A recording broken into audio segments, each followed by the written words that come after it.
శ్రీ గురుభ్యో నమః. సౌందర్య లహరి ఆదిశంకరాచార్య కృతమైన గొప్ప గ్రంథం.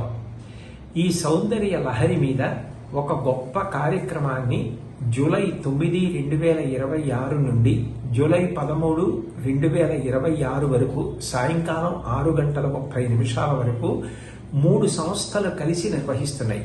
ఒకటి Dharmavardhini trust, 2 Brindavanam function hall Srikakulam, 3 Abhinaya Kalakshetram Hyderabad. ఈ 3 సంస్థలు కలిసి చేస్తున్న ఈ కార్యక్రమం చాలా గొప్ప కార్యక్రమం.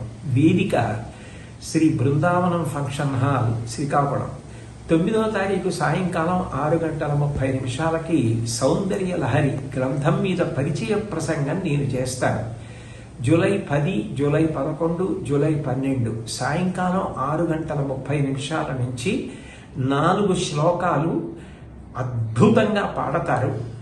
ఆ పాటకి అనుగుణంగా, ఆ శ్లోకాలకి అనుగుణంగా నృత్యం జరుగుతుంది. అదే సమయంలో ఆ శ్లోకాలకి వ్యాఖ్యానం నేను చేస్తాను. ఈ 3 కలబోతగా 3 రోజులు 10, 11, 12 ఈ నృత్య వ్యాఖ్యాన సహిత కార్యక్రమం జరుగుతుంది. 9న పరిచయ ప్రసంగం ఉంటుంది. 13వ తారీఖు మాస శివరాత్రి.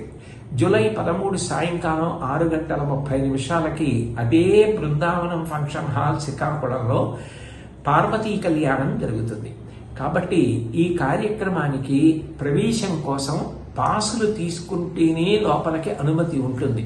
పాసుల కోసం శ్రీ బృందావనం ఫంక్షన్ హాల్ వారి దగ్గరికి వెళ్ళి సంప్రదించి పాసులు తీసుకుని లోపలికి వచ్చి కూర్చోవచ్చు.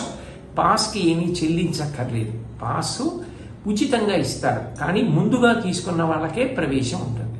కాబట్టి అందరూ ఈ కార్యక్రమంలో పాల్గొని పరదేవతానుగ్రహానికి పాత్రులగుదురుగాక. శుభం భూయాత్.